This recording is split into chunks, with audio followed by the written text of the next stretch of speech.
Am I transphobic in thinking that individuals who are biologically male but identify as girls should not compete in girl sports? Two female track athletes are a little ticked off that boys are allowed to run in their sports. Welcome back to Bible Bears, guys. I'm Ryder Cullison. Hey guys, before we get on with the story, don't forget to click subscribe so that you will be notified when I post new videos. Alright, so there are two girls, Idaho State University track athletes. They're requesting the court to uphold a law that bans biological males who identify as female from competing in female sports. Now, there was a law in place. It was known as the Fairness in Women's Sports Act, but last month a federal judge overturned the decision, or to overturn the law. So now these girls are at the mercy of running against boys in the sports. Now, why is this a big deal? Why is this even allowed to begin with? Well, because most lawmakers are motivated today by activism rather than common sense. Why is this common sense? Well, because boys are naturally stronger and faster than girls. Of course, there's an exception to every rule. Naturally, there are girls who can beat boys at sports. I like watching American Ninja Warrior. Women on there do great. It's really designed for them. But apples to apples, boys beat girls. Case in point, Allison Felix. I mentioned this in one of my previous videos. She's a U.S. Olympic sprinter, two-time silver medalist. In 2018, 275 high school boys ran the 400 meter faster than her more than 700 times.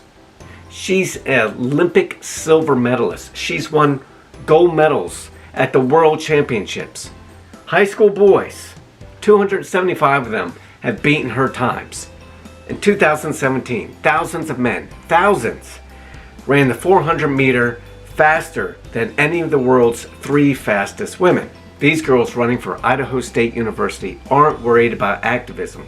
They're worried about a level playing field. One of them said, "Allowing males to enter our sport isn't fair. It eliminates the connection between an athlete's effort and her success." So what they're saying is, we're not losing because we're not putting in the effort. We're losing because even though we put in a tremendous effort, we're running against people who have a physical advantage to us because they were born men. Martina Navratilova, 18-time Grand Slam tennis champion and member of the LGBT community, said men should not be allowed in women's sports. Guess what happened to her? They jumped all over her. She's a member of the LGBT community, and they turned on her because that was transphobic. This is absolutely ridiculous. Nobody's afraid of trans people, but they have a clear advantage over women who are competing in the same sports. And this isn't just about winning trophies. There's more at stake here. For instance, scholarships. Many of these girls rely on winning their events at certain levels, let's say a district level or a regional level, and going on the states. The scouts from these schools aren't coming to the smaller events. They're not coming to the district events. They're probably not going to the regional events. These girls need to showcase their skills at the state level. If they're losing to another boy in their event, they're not making it to the state level where a scout may see them. And obviously, many of these girls need these scholarships to get to school, to further their education. When you blur the lines and you allow individuals who identify as girls but were born biologically male and permit them to enter into sports with girls who are biologically female, the girls who are biologically female are put at a huge disadvantage. You might as well just allow anybody to run in the sport. Alright? Don't have a girls sport. Don't have girls track, boys track, girls basketball, boys basketball. Let's just let them all compete together. And you know who's going to be sitting the bench most of the time? The girls. But this type of common sense does not sit well with people who are moving on the part of activism. In Connecticut, 2 biological boys who identify as girls won 15 state track titles. Here's a picture of one from 2017. This isn't a state event, but this is the 200 meter. This is a boy who identifies as a girl. He's destroying the competition. Look how far back one of those girls is. Guys, this is a sensitive issue, and I would like your comments below. Is this unfair? Allowing boys who identify as girls into girl sports? To me, clearly, it's unfair. It's unjust. It's unfair to the girls who are working really hard to get smoked out on the track by these people who are boys, by these individuals who are boys. But is it unfair to the boys who identify as girls? What should they do? Compete against the boys? Well, to me, that's what they should do. If they're built like a boy, compete with the boys.